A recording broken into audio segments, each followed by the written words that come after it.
అందుకే సంధ్యావందనం చేస్తున్నప్పుడు ఒక మంత్రం చెప్తారు, నాకు ఎన్నడూ కూడా శివకేశవుల మధ్య భేదభావన జనించకుండుగాక, నాకు ఎన్నడైనా సరే శివుడు విష్ణువు వీళ్ళిద్దరూ ఒక్కటే అన్న భావన నా మనస్సు ఎందు బాగా స్థిరముగా నెలకొనుగాక, నా ఆయుర్దాయము దాని చేత పెరుగుగాక, యథాంతరం నపశ్యామి తథామే స్వస్తిరాయుషి.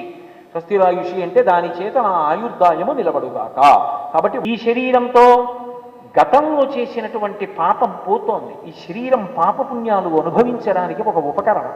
ఇది ఉంది కాబట్టి గతంలో చేసిన పాపం దీనికి వచ్చిన బాధ రూపంలో పోతోంది. ఈశ్వర, నా పాపాన్ని తీసేస్తున్నావు.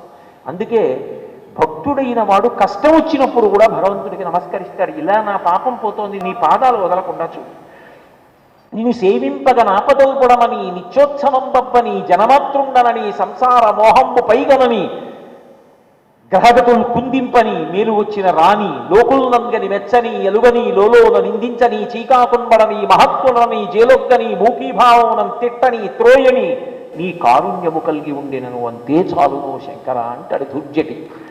భగవంతుణ్ణి ఏది జరుగుతుండనివ్వండి, ఆయన పాదములు విడవకుండా నిలబడగలగడం గొప్ప.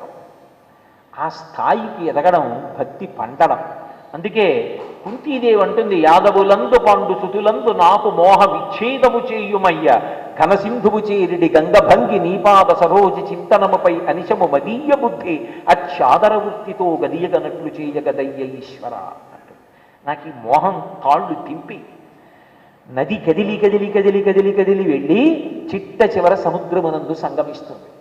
ఎన్నాళ్ళు పట్టుకుంటావో ఒక వయసు వచ్చిన తర్వాత మొదలనం రావాలి. చూడండి, ఓ మాట అంటారు, పట్టు విడుపు తెలియవండి ఆయనకి అంటారు. ఒక్క పట్టుకోవడమే వచ్చిన వాడు పండలేడు, విడవడమే వచ్చిన వాడు పండలేడు.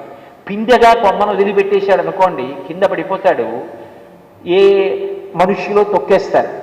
పండిపోయిన తర్వాత కొమ్మను వదలలేదనుకోండి, ఆ పండుగ అర్థం లేదు. పండిపోయిన తర్వాత వదలాలి, పండే వరకు పట్టుకోవాలి, పట్టు విడుపు తెలియాలి. పట్టుకోవలసిన నాళ్ళు కొన్ని పట్టుకో, ఇంకా నీకు ఒక స్థితి వచ్చిన తరువాత భగవంతుడు నీకు కొన్ని సంకేతాలు ఇస్తాడు, ఇక నువ్వు దూరంగా ఉండడం నేర్చుకోవాలి. అప్పుడు నిర్మోహమాటంగా దూరం అయిపో, వదిలిపెట్టేసి. ఇక అందులో ఇక పునర్విచారణ లేదు, ఇక మళ్ళీ వెనక్కి తిరిగి చూడడం సమస్య లేదు. పట్టు విడుపు ఇవి నీకు తెలియాలి, ఏకాంతం వైపుకి నడవాలి, కొన్ని కొన్ని సంఘాలు తగ్గించేసుకోవాలి, నీలో నువ్వు అనుభవించడం ఇక ప్రారంభం కావాలి, సంఘం తగ్గాలి, వైరాగ్యం వైపుకి వెళ్ళాలి. ఎక్కడ మొదలుపెట్టామో అక్కడ దాన్ని వదిలిపెట్టుకుంటూ వెళ్ళిపోవాలి. మళ్ళీ ఇది నీకు రాకపోతే ఈశ్వరుడు నేర్పుతాడు. ఆయన్ని నమ్ముకున్న వాళ్ళకి ఆయనే ఎప్పుడు ఏది విడిచిపెట్టేయాలో అది విడిచిపెట్టేటట్టు ఆయనే చేసేస్తాడు. ఇక చాలు, ఇన్నాళ్ళు పట్టుకున్నావు, ఇక వదిలి, ఇక వద్దు నీకు. కాబట్టి ధరించడానికి ఈశ్వరుడు సర్వకాలముల యందు పరమ కరుణామూర్తి, గొప్ప దయారాశి, నిరంతరము కూడా మనని అనుగ్రహిస్తూ ఉంటాడు. కష్టపెట్టినట్టు కనపడతాడు, నిజానికి కష్టపెట్టాడు. ఆయన ఏది చెయ్యనివ్వండి అందులో అంతర్లీనముగా దయ మాత్రమే ఉన్నది.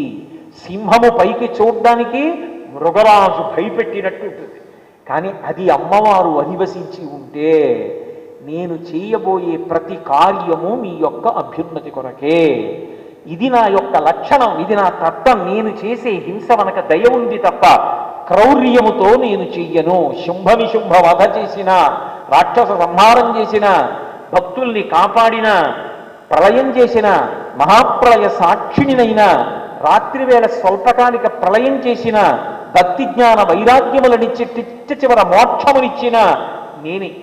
ఇదంతా హింస కింద కనపడుతుంది, కానీ హినస్థితి సింహ, భగవంతుడు చేసే హింసలా కనపడేటటువంటి దీని వెనక కారుణ్యములు చెప్పడం భగవంతుడు సింహవాహనం మీద రావడం. అందుకని అమ్మవారు సింహవాహనం మీద